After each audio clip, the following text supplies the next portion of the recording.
జగన్మోహన్ రెడ్డి గారి నాయకత్వం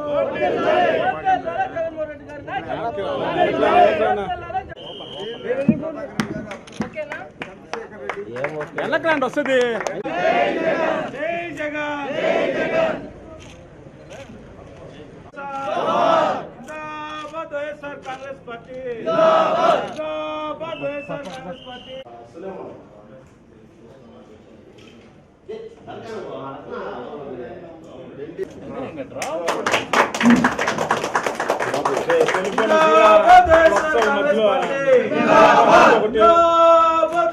కాంగ్రెస్ పార్టీ జై జగన్ జై జగన్ వర్తే లాలి జగన్మోహన్ రెడ్డి నాయకత్వం.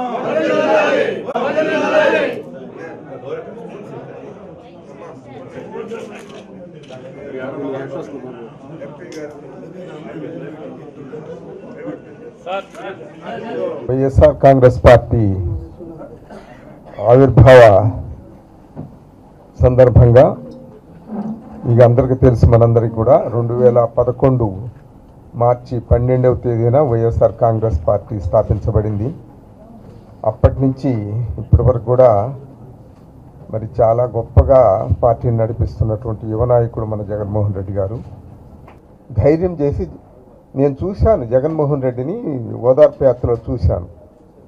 తనలో ఉన్నటువంటి పట్టుదల, నాయకత్వ లక్షణాలు, మనుషులు అసలు ఎంత దృఢ సంకల్పం, పేదల పట్ల ఉన్నటువంటి తన ప్రేమ అభిమానాలన్నీ చూసి జగన్మోహన్ రెడ్డి వాళ్ళ నాయన లేని లోటు తీరుస్తారు. మన భాషలోనే వాళ్ళ నాయన లేని లోటు తీరుస్తాడు ఈ అబ్బాయి.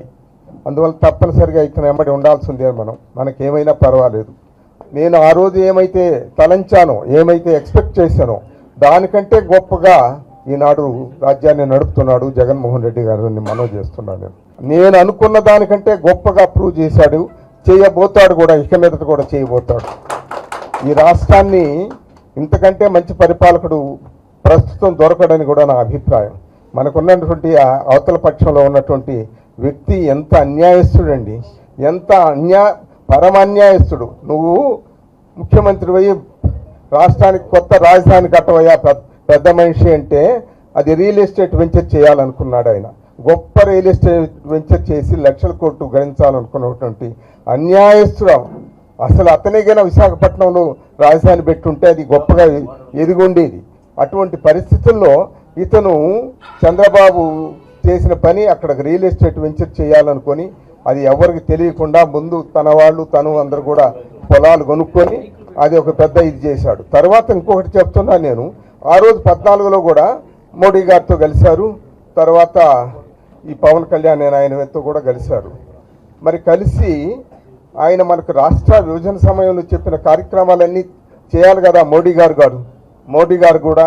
కానీ చేయకపోగా ప్రత్యేక హోదా అనేది ముఖ్యమైన మన రాష్ట్రానికి సంబంధించినటువంటి విషయం. అది నెరవేర్చకపోగా తగుదనము అంటా మళ్ళా ముగ్గురు కలిసి వస్తున్నారు మన మీదకి. ఇది ఇప్పటికైనా సరే అది మన జన్మ హక్కు. అది ఆంధ్రప్రదేశ్ రాష్ట్ర ప్రజల 5,50,00,000 మంది ప్రజల జన్మ హక్కు. అది మనకు వాగ్దానం చేశారు కాబట్టి రాష్ట్ర విభజన సమయంలో తప్పనిసరిగా అది నెరవేర్చవలసిన బాధ్యత మోడీ గారి మీద ఉంది. మోడీ గారు ఇప్పుడు రేపు ఏం చెప్తారు మేనిఫెస్టోలో, మనకు రాష్ట్రానికి తప్పనిసరిగా ప్రత్యేక హోదా ఇవ్వాలి, తర్వాత పోలవరం ప్రాజెక్టు పూర్తి చేయాలి, తర్వాత రైల్వే జోన్ ఇవ్వాలి విశాఖపట్నంలో, తర్వాత రామాయపట్నం పోర్టు అసలు రామాయపట్నం కాదు దుగ్గరాజపట్నం అన్నారు ముందు, తర్వాత రామాయపట్నం కానీ ఏదో ఒక పెద్ద పోర్టు చేయాల్సిన అవసరం ఉంది. కడప స్టీల్ ప్లాంట్ చేయాల్సి ఉన్నది. ఇటువంటి ఇండస్ట్రియల్ కారిడార్స్ చేయాల్సిన అవసరం ఉంది. ఇవన్నీ కూడా చెప్పిన కార్యక్రమాలు రాష్ట్రాన్ని అడ్డగోలుగా విభజించి ఆ రోజు అన్ని కార్యక్రమాలు చేస్తామని చెప్పి ఒక ప్రధానమంత్రి వాగ్దానం చేసి వెనక్కిపోవడం అనేది ఈ ప్రజాస్వామ్యానికి ఏమాత్రం మంచిది కాదని కూడా నేను మనవి చేస్తున్నాను.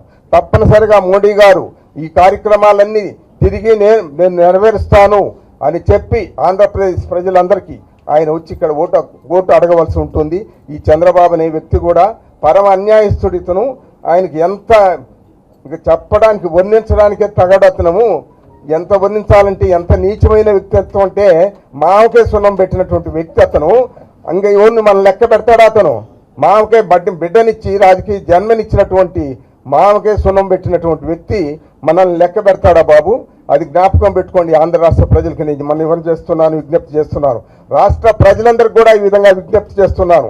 ఇటువంటి అన్యాయస్తుని పొరపాట్లు కూడా మళ్ళా ముఖ్యమంత్రిగా తెచ్చుకున్నామంటే అన్యాయం అయిపోతాం.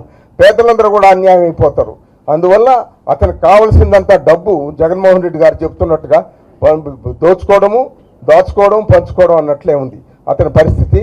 అందువల్ల అటువంటి వాళ్ళు తగరండి. మనకి పొరపాటును కూడా అన్యాయం అయిపోతాం. అందరూ కూడా ప్రజలందరూ కూడా అన్యాయం అయిపోతారు. షావుకారులు మాత్రం బాగుపడితే బాగుపడవచ్చు. కానీ అందువల్ల తప్పనిసరిగా అందరు రాష్ట్ర ప్రజలందరూ కూడా అసలు ఒక సునామీగా తయారవుతుందండి.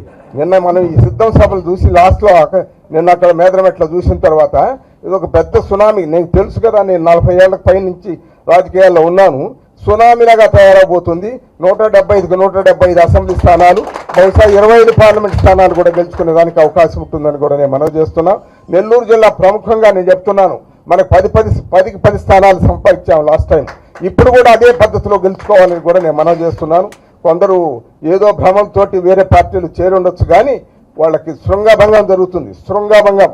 డబ్బులే కాదు ప్రాధాన్యం, ప్రజల మనస్సులో ఉండాలి. నువ్వు ప్రజలు చంద్రబాబుకి ఎవరు వేస్తారండి ఓట్లు? అందుకనే కదా ఆ పవన్ కళ్యాణ్ని, ఆయన మోడీ గారిని తీసుకొని వచ్చి ఏదో చెప్పించబోతున్నారు. మీకు ఏ ముఖంగా చెప్తారు? సిగ్గుచేటు కదండి. ప్రధానమంత్రి గారికి కూడా చెప్పిన వాగ్దానం నెరవేర్చకుండా తిరిగి మళ్ళీ తగుదనమ్మా అంటూ వచ్చి ఓటు అడగడం అనేది నిజంగా సిగ్గుచేటు అనే విషయం. ప్రధానమంత్రి గారు కూడా ఆయన పెద్ద మనసు చేసుకుని ఇంకా కొన్ని కార్యక్రమాలు మంచిగానే చేస్తున్నాడు ఆయన. కానీ ఆంధ్ర రాష్ట్రానికి తీరని అన్యాయం చేశాడు. తప్పనిసరిగా వాగ్దానాలన్నీ నెరవేరుస్తానని చెప్పి ఈనాడు ప్రజల దగ్గరకు రావాల్సిన అవసరం ఉందని కూడా నేను మనవి చేస్తున్నాను.